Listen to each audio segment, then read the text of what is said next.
In this video, I'm going to focus on the kinematic equations of motion. Let's start by looking at those equations. There are three of them. Now, often these are provided on course formula sheets, so you don't have to memorize them, but I think it's a good idea to know what they are and what they look like, because they're going to be used pretty frequently in any algebra-based physics course. These three equations are just different combinations of the same six kinematic variables. I'm listing them over here on the right and reminding you of what they mean. So while you likely won't need to memorize the equations, to have any success using them, you need to know what each letter represents. If you are solving a problem that requires use of these kinematic equations, I think a good first step would be to write the variables in a vertical list, as you see on the left, and then you're going to use the list to establish the problem's given information. Of these six kinematic variables, only time is a scalar and therefore is always positive. The other five are vector quantities and can be positive or negative. So as you're putting the information next to the right variable, make sure you're considering whether it is positive or negative as well. Finally, knowing the standard units of measure for each variable can be helpful when trying to figure out where your given information goes in the list. Your positions are measured in meters, velocities are measured in meters per second, acceleration meters per second squared, and time measured in seconds. For some problems, determining given information will be easy. They might tell you that an object has an acceleration of 2 meters per second squared, so next to the a variable, you'll plug in 2. In other problems, it won't be as obvious. Here I'm looking at 4 situations that will require a little thought with what variable is being given and also which quantity to use. Let's talk through each. The blue statement says that a ball is released from rest. Now there are no numbers provided, but the statement itself is giving away a kinematic variable. When you release something from rest, you are starting it with no velocity, so we want to choose the initial velocity variable and set that equal to 0. The orange statement is similar in that there are no numbers provided. It says that a car comes to a stop, and when anything comes to a stop, that means it's ending with a velocity of 0, so let's choose the final velocity variable v and set that equal to 0.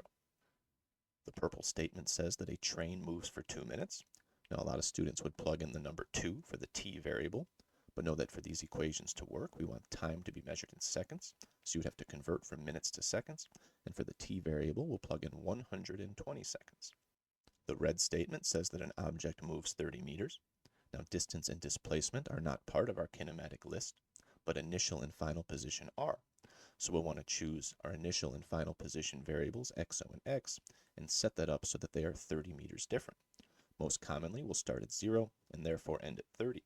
But you wouldn't be wrong to start at a non-zero number like 5 and end at 35. So in summary, filling out a proper kinematic list might involve analyzing numbers, might involve analyzing statements, and might also involve conversions of units. Let's end with an example problem.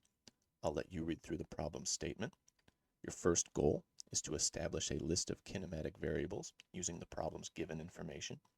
Your second goal is to use your list to select the proper kinematic equation to use. And your third goal is to perform the math to solve what the question is looking for, which is how fast the car will be traveling.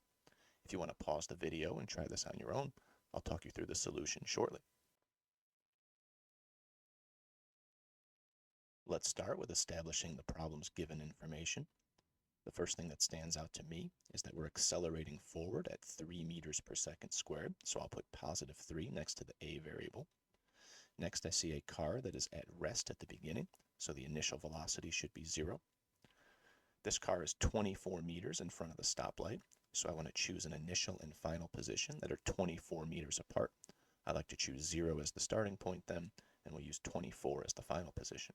Finally, this problem is asking me to solve for how fast the car will be going at the end of this trip, so I'll be looking for the v variable, final velocity. And I like to put a question mark next to whatever I'm solving for. That just makes it stand out as something that's important to this problem. Now that we've finished filling out our list of variables, we want to choose the proper kinematic equation to use. A good way to do that is to focus on which variable in your list is blank. In this case, that would be time. We aren't given information for it, we're not solving for it, so for this one problem, who cares about time? As you look over your 3 kinematic equations, notice that the third equation does not have the t variable represented. So this would be a good equation to pick because it uses only the variables given and the one we're solving for. From there, this is a math problem. You're going to plug the given information into the equation and then use the equation to solve for variable v. Now note that in the equation we've selected, velocity is squared. So the last thing you'll have to do is take a square root. Whenever you take a square root, you'll get two possible answer choices.